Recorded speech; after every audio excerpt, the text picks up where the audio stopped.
There's something happening inside your skull right now that most people never stop to consider.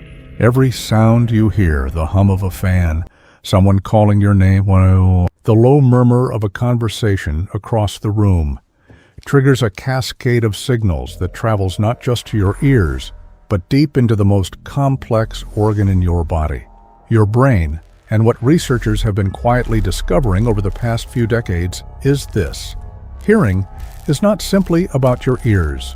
It never was. What you are about to learn in this video may completely change the way you think about hearing, brain health, and how these two systems are wired together in ways most people, and even most doctors, rarely discuss. Here is how most people think about hearing. You have two ears. Sound enters. You hear it, simple, but that model is incomplete.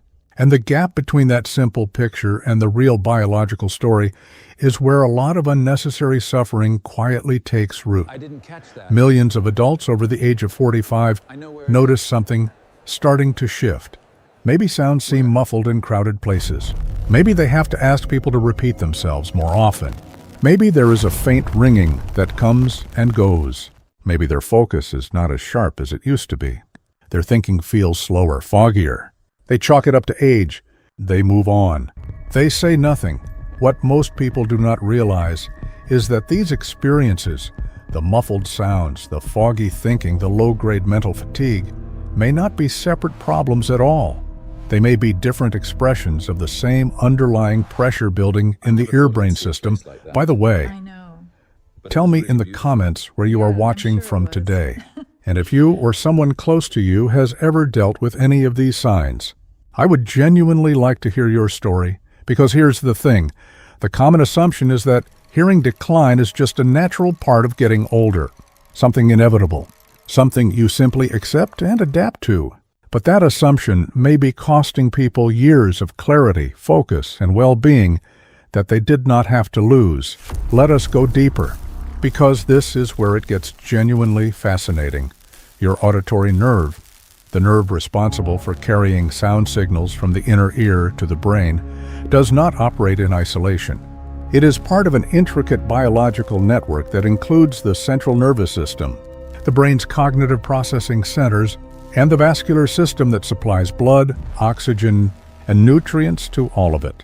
When something disrupts that network, chronic stress, oxidative stress, poor circulation, or sustained noise exposure, the effects do not stop at the ear. They ripple outward, into attention, into memory, into the kind of mental clarity that lets you feel sharp, present, and connected to the world around you. Research from leading neuroscience institutions has pointed to a striking pattern. Adults who experience changes in hearing clarity also show measurable shifts in cognitive load. In other words, when the brain has to work harder to process sound, it has less capacity available for everything else. Focus, memory, mental stamina, all of it competes for the same finite biological resources.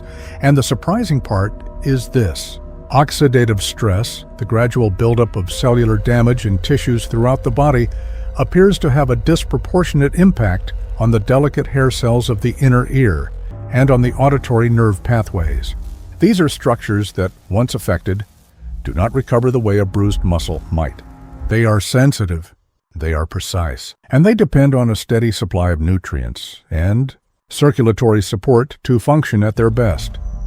This is why the conversation about hearing health cannot be separated from a conversation about nervous system wellness, brain clarity, and the quality of circulation reaching these fine and irreplaceable structures. Most approaches to hearing health focus only on amplification, on devices that make sound louder. That has its place, but it does not address the deeper biological environment in which the ear and brain are trying to function. And that is the hidden truth this channel was built to explore. So what does a more complete approach look like? It starts with understanding that the ear, the auditory nerve, and the brain form one continuous system. Supporting that system means thinking about blood flow, oxidative balance, neurological calm, and the specific nutrients that research has associated with auditory and cognitive wellness. Some of the most studied natural compounds for this purpose include antioxidants, that help neutralize cellular stress in sensitive neural tissues, botanicals associated with circulatory support, and nutrients that the auditory nerve and brain draw on for function and resilience. The science behind these connections is not new. It has been growing quietly in peer-reviewed literature for years. If you are looking for a practical, natural option that brings several of these support strategies together in one place, I have left a link in the pinned first comment below this video. It is a formula specifically designed to support hearing clarity, ear wellness, cognitive focus, and nervous system health. Not a cure, not a guarantee. A support strategy for the biological system we have been discussing. Worth exploring if this conversation resonated with you. Here is what I want you to take away from this. Hearing is not just about the ears. It is about a living, dynamic network of nerves, circulation, brain function, and a cellular health. When that network is supported, when it has what it needs to function well, the results go far beyond simply hearing more clearly. They touch focus, they touch calm. They touch the quality of how present and engaged you feel in your own life. The science is there. The connection is real, and the conversation is just beginning.